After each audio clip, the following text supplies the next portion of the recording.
안녕하세요. 우리가 매일 쓰는 스마트폰, 인터넷, 이 모든 게 도대체 어떤 원리로 움직이는 걸까요? 오늘 바로 그 비밀의 문을 열어보려고 합니다. 모든 현대 통신 기술의 심장부에 자리 잡은 이론, 바로 정보 이론의 세계로 여러분을 안내합니다. 자, 이 모든 위대한 여정은 아주 단순하고도 근본적인 질문 하나에서 시작됩니다. 정보란 과연 무엇일까요? 클로드 셰넌 같은 천재 공학자들에게 정보는요, 우리가 생각하는 그런 메시지의 의미 같은 게 아니었어요. 그들에게 정보란 아주 명확하게 측정하고 계산할 수 있는 그 무엇이었습니다. 그럼 첫 번째 질문부터 한번 제대로 파고들어 볼까요? 정보 이론의 세계에서는 과연 정보를 어떻게 바라볼까요? 그 힌트는 바로 불확실성이라는 단어에 숨어 있습니다. 네, 정보 이론에서 정보란 바로 불확실성이 줄어드는 것을 말합니다. 메시지의 뜻이 중요한 게 아니에요. 그 메시지가 얼마나 예측 불가능한가, 얼마나 놀라움을 주느냐가 핵심이죠. 한번 생각해 보세요. 내일 아침에도 해는 동쪽에서 뜹니다. 이 말 듣고 와, 새로운 정보다 하는 사람은 없잖아요. 너무나 뻔하니까요. 정보량이 그냥 0이죠. 근데 만약에 내일 아침 해가 서쪽에서 뜰 거래 라는 메시지를 받으면 어떨까요? 엄청난 충격과 함께 어마어마한 정보가 담겨 있는 거죠. 물론 그럴 리는 없겠지만요. 이처럼 완벽하게 예측 가능하면 정보는 없고 예측이 불가능할수록 정보량은 커집니다. 그래서 핵심 원리는 아주 간단 명료합니다. 정보의 가치는 그 일이 일어날 확률에 정확히 반비례한다는 것. 즉, 로또 1등 당첨 소식처럼 아주 드물고 예상치 못한 사건일수록 훨씬 더 귀하고 많은 정보를 담고 있다는 뜻입니다. 자, 바로 이 공식이 방금 말한 그 아이디어를 숫자로 표현하는 마법입니다. 와, 보기만 해도 머리 아프다고요? 괜찮아요. 핵심은 진짜 간단해요. 여기서 P는 확률, I는 정보량이에요. 중요한 건 저기 있는 로그 함수 때문에 P, 즉 확률이 아주 작아지면 거의 0에 가까워지면 정보량 I는 반대로 어마어마하게 폭발적으로 커진다는 겁니다. 한마디로 놀라움이라는 추상적인 감정을 수학으로 측정할 수 있게 된 거죠. 좋습니다. 개별 정보가 불확실성에 대한 거라는 건 알았어요. 그럼 어떤 시스템 전체의 평균적인 불확실성은 어떻게 잴 수 있을까요?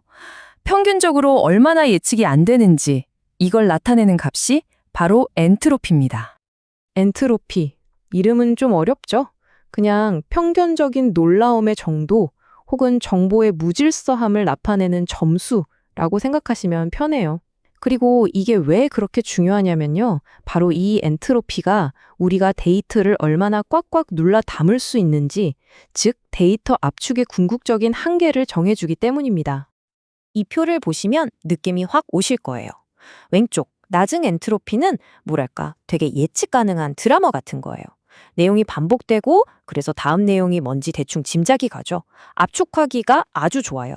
반면에 오른쪽, 높은 엔트로피는요? 이건 그냥 아무 패턴 없는 노이즈, 지지직 하는 소리 같은 겁니다. 예측이 전혀 안 되죠. 정보로 꽉 차 있어서 압축할 틈이 거의 없는 상태. 질서와 혼돈의 차이라고 보시면 됩니다. 그래서 이 문장이 정말 중요한 겁니다. 엔트로피는 그냥 추상적인 개념이 아니에요. 이건 정보 세계의 물리 법칙입니다. 그 어떤 천재가 나타나서 아무리 대단한 압축 프로그램을 만들어도 이 엔트로피라는 벽은 절대로 넘을 수가 없다는 거죠. 이게 바로 압축의 최종 한계선입니다. 자, 정보가 뭔지, 또 엔트로피가 뭔지 알았습니다. 그럼 이제 이 개념들을 가지고 실제 통신 시스템 전체를 한번 들여다볼까요?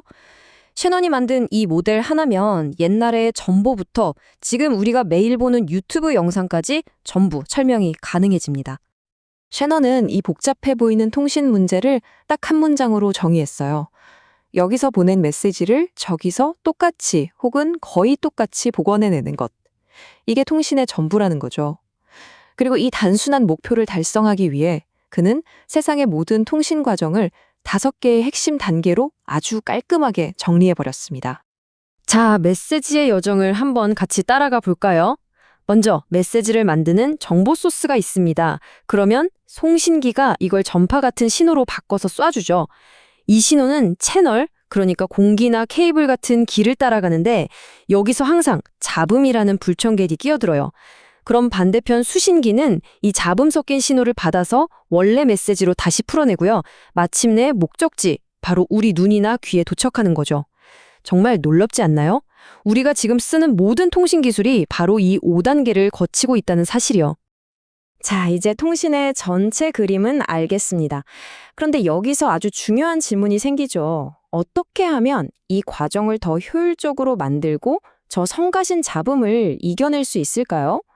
그 비밀의 열쇠가 바로 부호화, 우리가 흔히 말하는 코딩 기술에 있습니다. 여기서 아주 재미있게도 서로 정반대의 목적을 가진 두 가지 코딩이 등장합니다. 첫 번째는 소스 부호화.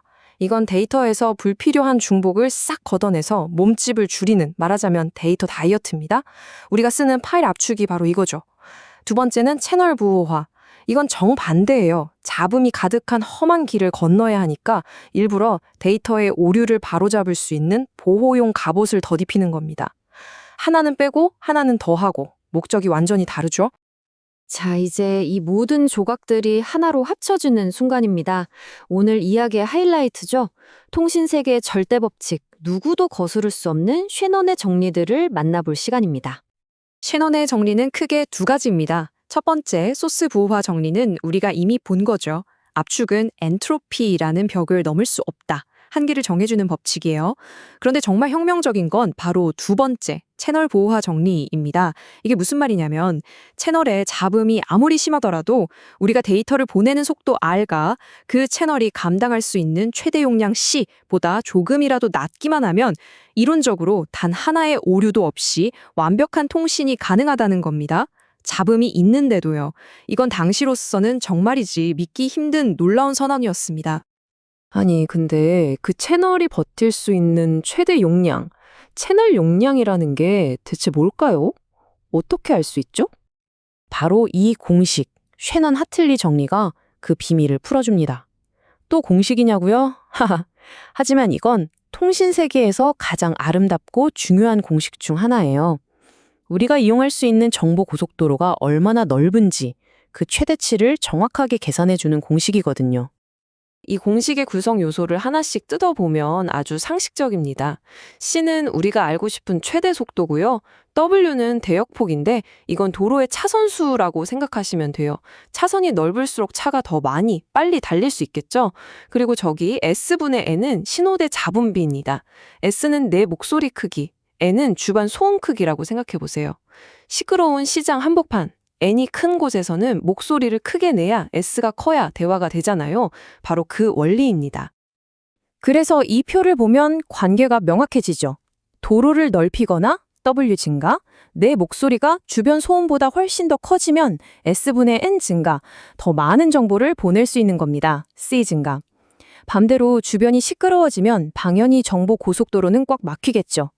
지금 이 순간에도 전 세계의 통신공학자들은 이 변수들과 씨름하면서 통신 속도를 저 이론적인 한계치에 조금이라도 더 가깝게 만들려고 피땀 흘려 노력하고 있는 겁니다. 여기서 우리가 기억해야 할 결정적인 포인트는 이겁니다. 쉐넌은 우리에게 이렇게 하면 완벽한 통신이 돼! 라고 정답을 알려준 게 아니에요. 그는 단지 저기에 보물이 묻혀 있다. 완벽한 코드는 분명히 존재한다. 고 가능성을 수학적으로 증명했을 뿐입니다. 그 한마디가 이후 수십 년간 전 세계 수많은 공학자들이 그 완벽한 코드를 찾아 떠나는 위대한 탐험의 시작이 된 거죠. 자, 마지막으로 이 질문을 던지면서 마무리하고 싶습니다. 우리가 매일같이 쓰는 5G, 와이파이, 넷플릭스 스트리밍, 이 모든 기술들은 쉐넌이 그어놓은 이 보이지 않는 한계선과 어떻게 싸우고 있을까요?